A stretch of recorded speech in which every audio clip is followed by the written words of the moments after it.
Well, hello, welcome to Gumbo's Flying Circus, and we're going to be continuing on with our training missions in the P47D-30 for DCS World by Eagle Dynamics. And we're going to be on number 6 now. Training mission 6 was landing and shutdown. So these are always good fun to do in a tail wheel and on the World War II aircraft, and to see how the P47 fares. So yeah, fingers crossed. Let's get into it.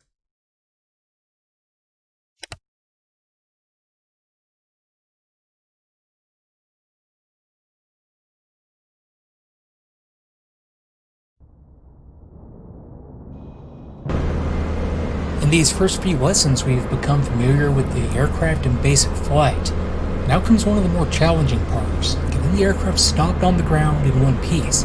I have the lesson paused in the air so we can set the aircraft up and go over the process. Then we'll unpause and execute the landing and shutdown. We're starting offset from the landing runway. You can see our destination just off our nose to the left a few miles ahead. I'll explain more on this later. Press spacebar when you're ready to get started. First, let's get the aircraft set up in preparation for approach and landing. Check the position of the fuel selector. We want it set to main for important flight events, including landing. If for some reason the main tank is almost empty, use the auxiliary tank. You should have kept a 10-gallon reserve for just this purpose. Press spacebar to continue. Verify the mixture is set to auto rich, the switch on the prop control box is set to auto, and the breaker is in. Use the prop lever to set 2,550 RPM for the approach. You'll use the throttle to control engine power and your speed. You'll reduce it to about 140 to 150 miles per hour once we get on the approach a little later. Press spacebar to continue. Next, push the tailwheel lock handle forward to lock it in the fore and aft position. You'll need this as you roll out after landing to keep the aircraft tracking down the runway. Also, verify the cowl flaps are closed on the approach and landing to reduce drag and help with visibility. Cylinder head temperatures should be fine, but you can open the cowl flaps in hot weather or abnormal conditions if more cooling is needed. Press spacebar to continue. If conditions are dusty, push the air filter lever forward to enable the air filter. You can leave it in place for this lesson though. Then last, open the canopy with the switch or by clicking either of the handles. For this lesson, however, you may want to leave it closed so you can still hear the instructions. The bubble canopy can only be jettisoned when there is enough airflow to separate it from the frame. You want the canopy open for landing in case of an emergency like a fire or a tip over that requires a quick egress. Press spacebar to continue. Now let's talk through the rest of the approach and landing before unpausing and flying. You'll find references to overhead landing patterns where you fly down the runway and turn back to make a circuit of the airfield before touching down. For this first introduction to landing, however, we're going to enter the landing pattern from the side. I've placed a series of gates straight ahead to show our best path. We will descend to a normal pattern altitude of 1,000 feet above the ground before turning left and descending on final approach to the runway. You'll notice we're not flying this as a straight-in approach. The design of most World War II aircraft limits visibility straight ahead, so we'll always keep the runway in view to one side until just before touching down. Press spacebar to continue. After unpausing, we'll slow down enough to safely extend the gear and flaps. From there, we'll maintain an approach speed of 140 to 150 miles per hour, being sure not to start any turns below 130 miles per hour. When we begin to line up with the runway on final approach, we'll slow to 115 to 120 miles per hour. Smoothly reduce the throttle when over the runway and manage your descent to touch down as gently as possible. Try for a 3-point landing with all 3 wheels touching down at the same time. As soon as you're firmly on the ground, apply gradual brake pressure to slow the aircraft. Maintain track down the runway with your rudder until it's no longer effective, then use differential braking to maintain track. Press spacebar to continue. After landing, you'll open your cowl flaps, raise the flaps, unlock the tail wheel, and taxi clear the runway. We'll park the aircraft and go through a very simple shutdown procedure, assuming all goes well to that point. Press spacebar to continue. Okay, now let's give it a shot. I want to unpause the lesson before lowering the gear and flaps, so you can feel the changes to aircraft performance and trim as those happen. When you're ready, press spacebar to unpause the lesson and we'll do those first. Then I'll talk you through the rest of the approach. Take your time and get the aircraft under control. Then, verify airspeed is below 200 miles per hour and lower the landing gear handle. Verify the landing gear warning light comes on while the gear are in motion and goes out when the gear are down and locked. This can take some time, so don't worry if it takes a while. If the gear fails to extend due to a hydraulic system failure, you can usually lock them in place by yawing the aircraft side to side. Press spacebar to continue. Now, we need to lower the flaps. This will add lift and reduce the required approach and landing speed. The gear and flaps work off the same hydraulic system, so never raise or ascend both simultaneously. But verify airspeed is below 190 miles per hour and pull the flaps handle back to lower the flaps. Leave the handle in the down position. There is no position indicator, so you will need to look left and right to verify their state visually. Press spacebar to continue. Okay, keep flying with the runway in view to our left. Reduce speed to 140 to 150 miles per hour for the approach. We'll reduce it some more when we turn to line up with the runway. Use the gates as a guide, but don't worry about hitting them perfectly. This part can vary depending on your own style of flying.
Good job so far, we're coming up on the final turn. This part will look the same regardless of the type of approach you fly. Turn to begin lining up with the runway and reduce speed to 115 to 120 miles per hour. Do your best to keep the runway in view. Remember, use smooth but decisive control inputs for these next parts, especially with the rudder on the rollout immediately after touchdown.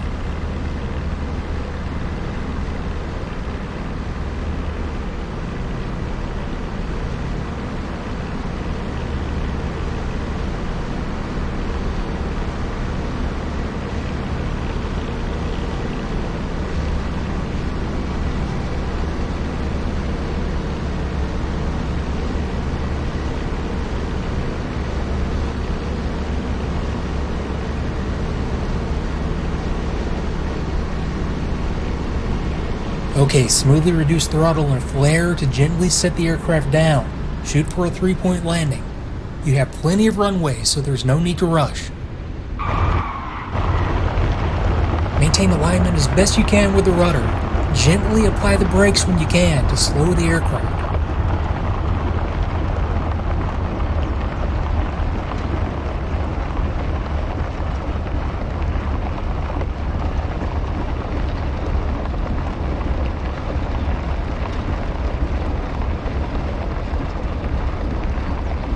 Okay, nice job.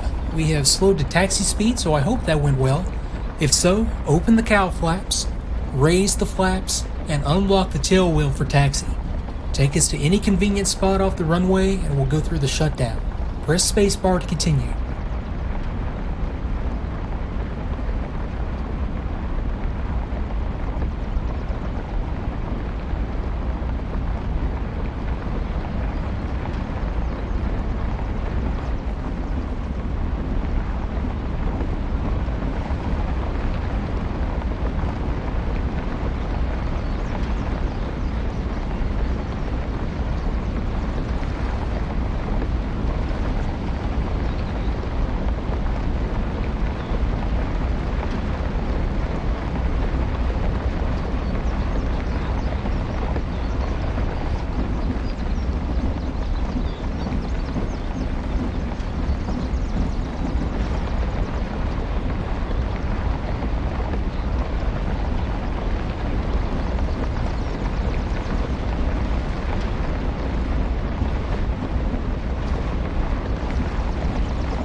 Once you've come to a stop at your parking location, set the parking brake. Pull the handle, depress and release the toe brake pedals, then release the handle. The toe brake should remain depressed. If you use them extensively during the landing and taxi though, consider leaving them released until they have had a chance to cool down. The brakes can stick if they're held in place while hot. Press spacebar to continue. Now we'll shut down the engine and clean up the cockpit. Advance the throttle until engine RPM is 1000 to clear the engine. Then hold the engine oil dilution switch to on and pull the mixture lever back to idle cutoff. That will cut off the fuel flow to the engine and shut it down. Release the oil dilution switch when the engine stops. That adds some fuel to the oil to condition it for the next startup. Press spacebar to continue.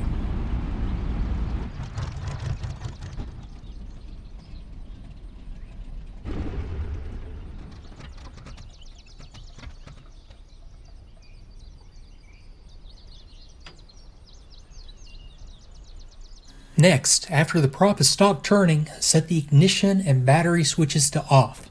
Then, set the fuel selector to the off position. Press spacebar to continue. From here, make a sweep of the cockpit to turn off any switches you turned on during the flight. These could include the radio, pitot heater, lights, gun sight, generator, or any equipment you may have used. It's the crew chief's aircraft again, and this will be the first thing he or she checks, but as a courtesy, always leave the aircraft set up in a safe condition and ready for the next flight. Press spacebar to continue. So far, we have run through a basic flight from beginning to end, starting with an overview of the systems, startup, taxi and takeoff, and now landing. This should have given you a good foundation in basic aircraft functions and prepared you for the next phase, combat operations.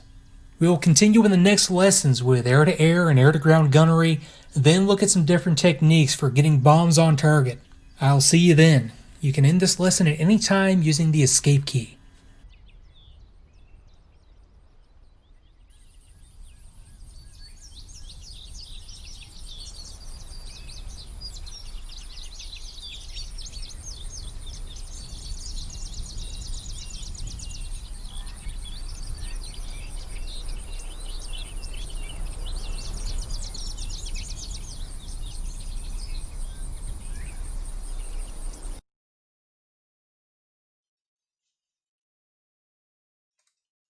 Okay, so that's another mission done, and yeah, that was pretty good fun. Landing is tricky in these, but it's not too bad in the P47. I found that a little bit easier than in the P51, so that's always good. But yeah, it's definitely something to practice. It's a bit more challenging, but yeah, it feels really good when you get it on the ground and don't crash. So anyway, guys, I hope that helped you in your buying decisions and helped you on your journey into World War II stuff. It is good fun and different to the jets, so do give it a try. But until the next one, which will be gun operation and aerial gunnery, take care of yourselves, enjoy your DCS, and I'll see you again soon. Ta-ra. Thank you for watching another Gumbo's Flying Circus live stream. Don't forget to join the Discord channel. Like, share, follow and subscribe for regular updates, chat, screenshots and more. Your kind support is always greatly appreciated. See you next time for another Gumbo's Flying Circus live stream.